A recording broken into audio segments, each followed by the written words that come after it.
नमस्कार। मैं आप लोगों को बाबा की माँ श्रीमती आभा रानी द्वारा बाबा के बारे में बताई हुई तीन चार घटना बताता हूँ। और ये कहानी मैंने आचार्य ध्रुवानंद दादा, जो आनंद मार्ग के जनरल सेक्रेटरी भी थे, उन्होंने एक पुस्तक लिखा है बाबा लव्स ऑल, वहाँ से लिया है।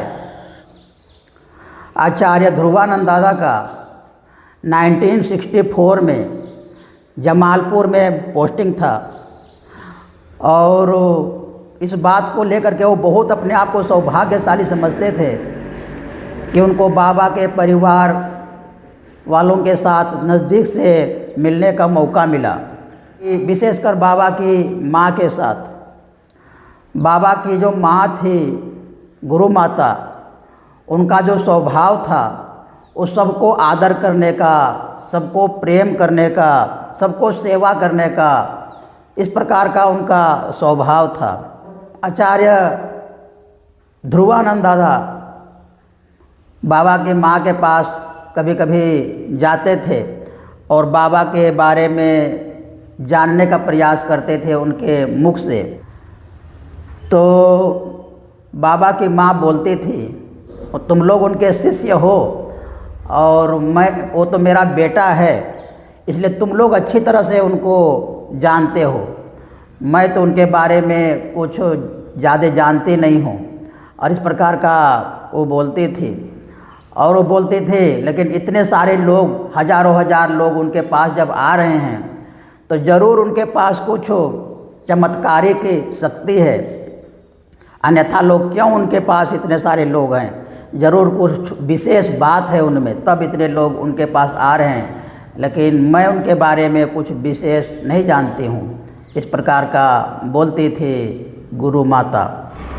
एक दिन गुरु माता ध्रुवानंद दादा को बता रहे थे कि मेरे जो बेटे लोग हैं वो बहुत बुद्धिमान हैं, विशेषकर बूबू। वो बाबा के लिए प्रयोग करते थे प्यार से। बड़े हो जाने के बाद भी बाबा को गुरु माता बूबू ही बोलती थी। उसने बोली कि ये बूबू तो बहुत बुद्धिमान है, बचपन में कुछ भी इसने याद किया है उसको अभी भी अक्षरशः सुना देता है। और उसमें बाबा वहीं पर उपस्थित थे और बाबा की तरफ इशारा करके गुरु माता बोलती है कि सुनाओ, एक कविता सुनाओ जो तुमने बचपन में याद किया था। तो बाबा एक लंबी कविता जो बचपन में याद किए थे उसको ध्रुवानंद दादा को सुनाते हैं। और जब कविता समाप्त हो जाती है तो गुरु माता बोलती हैं ध्रुवानंद दादा को, देखो इसने कितने अच्छे से सुना दिया, इसने एक भी मिस्टेक नहीं किया, अक्षरशः सुना दिया, एक भी शब्द नहीं छोड़ा इसने। बाबा के जो संस्कृत टीचर थे वो बाबा को बहुत प्यार करते थे, क्योंकि बाबा इतना बुद्धिमान थे और उनमें जानने के, सीखने के इतनी लगन थी कि कोई भी टीचर उनको प्यार करते थे। और जो संस्कृत टीचर का जो पत्नी थी वो बाबा की माँ की अच्छी सहेली थी। वो दोनों हमेशा आपस में मिलते जुलते थे और अपने सुख दुख की बात शेयर करते थे। तो एक दिन जो उस संस्कृत टीचर के जो पत्नी थी वो बाबा की माँ के पास आई थी घर पर, और वो बोल रही थी, बाबा की माँ को शेयर कर रही थी कि हमको बहुत दुख है कि हमारी माँ जब मर रही थी, वो शरीर छोड़ रही थी, वहाँ पर मैं उपस्थित नहीं थी और इसका मुझे बहुत मलाल है, बहुत दुख है, हमको बार बार ये बातें याद आता है और मैं बेचैन रहती हूँ इसके लिए। तो जब वो चली गई अपने घर तो बाबा उस समय वहीं पर थे और बाबा सुन रहे थे सब बातों को। तो बाबा अपने माँ से बोले कि माँ, मैं आपकी सहेली को उसकी माँ से मिलवा सकता हूँ। तो माता जी बोली कि तुम मिलवा सकते हो? बोले हाँ, मैं मिला सकता हूँ उनको, लेकिन उसको डरना नहीं पड़ेगा, तुम उसको बोलना कि वो डरेगी नहीं। तो दूसरी बार जब बाबा की माँ की सहेली घर पर आई तो गुरु माता ने ये सब बात बताई कि बुबू तो बोल रहा था कि तुमको तुम्हारी माँ से वो मिला देगा, लेकिन तुमको डरना नहीं पड़ेगा। तो बोले कि डरूंगी क्यों, मैं तो अपने माँ को देखने के लिए इतना बेचैन हो रही हूँ, और उसको देखने के लिए मैं देख करके डरूंगी क्या। तो तैयार हो गई। तो बाबा उनको एक रूम में ले गए और उसको बैठने के लिए बोले और आंख बंद करने के लिए बोले। और कुछ देर के बाद बाबा बोलते हैं कि देख रही हो ना तुम अपनी माँ को। तो बोलते कि हाँ बाबा देख रही हूँ कि मेरी माँ नाव पर बैठी हुई है और नदी पार कर रही है। तुम बढ़िया से देख रही हो ना, बाबा बोले, और डर तो नहीं रही हो, डर तो नहीं लग रहा है तुम्हें। तो बोले नहीं बाबा डर नहीं लग रहा है, और मैं बढ़िया से एकदम साफ साफ देख रही हूँ। हम लोग जानते हैं कि जो मुंगेर जिला जमालपुर जो शहर है वो गंगा नदी के किनारे ही है, और उस सहेली की माँ गंगा नदी के उस पार रहते थे, तो अक्सर उनका नाव से नदी से इस पार और उस पार आना जाना होता था। तो बाबा उसी छवि को पकड़ करके, उसी वेब को पकड़ करके उनको दिखा दिए उसके मानस पटल पर। तो ये देख करके फिर वो बहुत खुश हुई, बहुत बाबा का आभार व्यक्त करने लगी, और वो बहुत खुश रहने लगी उस दिन से। एक दिन बाबा की माँ आचार्य ध्रुवानंद दादा को बाबा की एक कहानी बता रही थी कि एक दिन बाबा कार से जमालपुर से रांची जा रहे थे, साथ में उनका ड्राइवर और बॉडीगार्ड भी था, और कुछ मार्गी भाई लोग भी पीछे से कार से जा रहे थे। बीच में जंगल का रास्ता था, तो बीच जंगल में बाबा ने ड्राइवर को कार रोकने के लिए बोला, और अकेले ही जंगल की तरफ चलने लगे पतली रास्ते से। इसको देख करके मार्गी लोग बहुत अचंभित हुए कि इस घने जंगल में बाबा अकेले कहाँ जा रहे हैं पतले रास्ते में, और मार्गी लोग भी पीछे पीछे चलने लगे। तो एक आवाज़ आ रही थी कि बाबा बचाओ, इस प्रकार का एक आवाज़ जंगल से आ रही थी। तो बाबा उधर ही तेज गति से चलने लगे, और जब नज़दीक जा कर के लोग देखते हैं तो एक आदमी को 8-10 सांप एकदम घेरा हुआ है और उस पर अटैक करना चाह रहा है। तो बाबा जैसे इसको देखते हैं तो बाबा बोलते हैं कि छोड़ दो, ऐसा बाबा बोलते हैं। और ये सुन करके सांप तुरंत सब भग जाता है, इधर उधर तितर बितर हो जाता है सांप।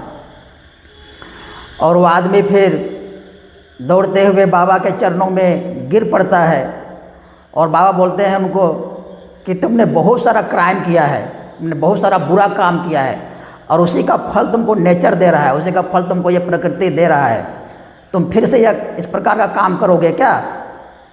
तो वो रोते हुए बोलता है कि बाबा नहीं, भूल हो गई आपसे, मैं कभी भी बुरा काम नहीं करूँगा, हमेशा अच्छा काम करूँगा। और बाबा बोले कि तुमको तो नेचर कोई माफ़ नहीं कर सकता है, नेचर ही माफ़ नहीं कर सकती है, लेकिन मैं तुमको माफ़ कर सकता हूँ, और आज से अभी से तुम कभी भी बुरा काम नहीं करना, हमेशा अच्छा काम करना।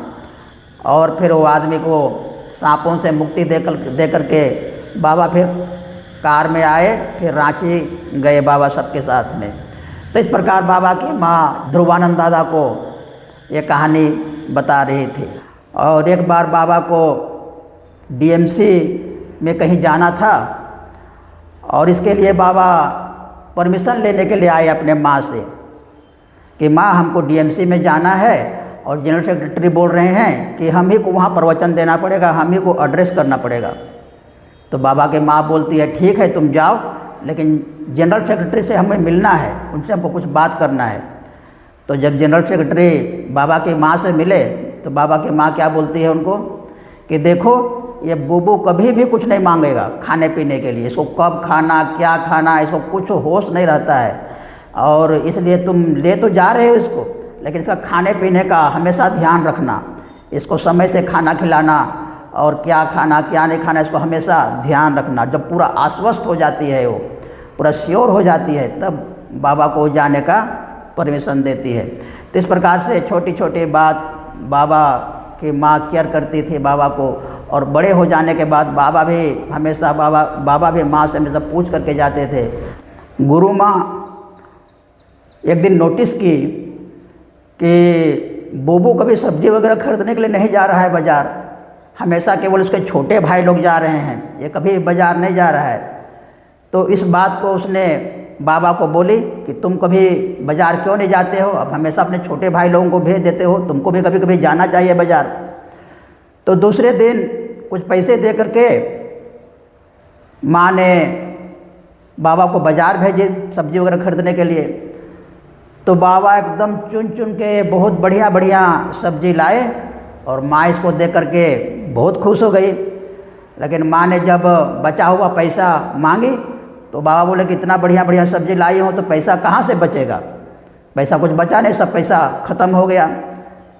तो माँ बोलती है तुमको बचाने का आदत डालना चाहिए, कुछ पैसा हमेशा बचाने का आदत डालना चाहिए। तो दूसरे दिन फिर बाबा गए बाज़ार सब्ज़ी खरीदने के लिए, और उस दिन बाबा उतना अच्छा सब्ज़ी नहीं लाए बाज़ार से, लेकिन पैसा बचा करके लाए और माँ को पैसा दिए। तो माँ बोली अरे तुम आज पैसा बचा करके लाया और सब्ज़ी कैसा कैसा लाया है। तो फिर अगले दिन से माँ ने बाबा को बाज़ार भेजना बंद कर दी। तो बाबा को तो बहुत सारा काम था, संस्था संबंधी काम और भी बहुत सारा प्लानिंग संबंधी काम। तो बाबा फिर बाद में बताते थे कि जब मैं 10वीं 11वीं क्लास में था उसी समय मैं सब प्लानिंग कर रहा था, आनंद मार्ग के बारे में प्लानिंग कर रहा था, इरोज के बारे में प्लानिंग कर रहा था, सोच रहा था, उसका ब्लूप्रिंट बना रहा था। तो बाबा ये सब के लिए टाइम दे रहे थे। और कहाँ सब्ज़ी वगैरह खरीदना है तो कोई भी खरीद सकता है। तो बाबा इस प्रकार उस सब्ज़ी खरीदने वाले काम से अपने आप को बचाए। तो इस प्रकार बाबा की माँ बाबा के बारे में बताते थे। तो इस प्रकार की छोटी मोटी और भी बहुत सारी बातें हैं जो मैं आप लोगों को टाइम टू टाइम बताऊंगा, और इसलिए आप लोग वीडियो को शेयर कीजिए, सब्सक्राइब कीजिए और लाइक कीजिए। वीडियो में बने रहिए, हमारे चैनल में बने रहिए, तो आप लोगों को और भी बहुत अच्छी अच्छी कहानी आप लोगों को मिलेगी। नमस्कार।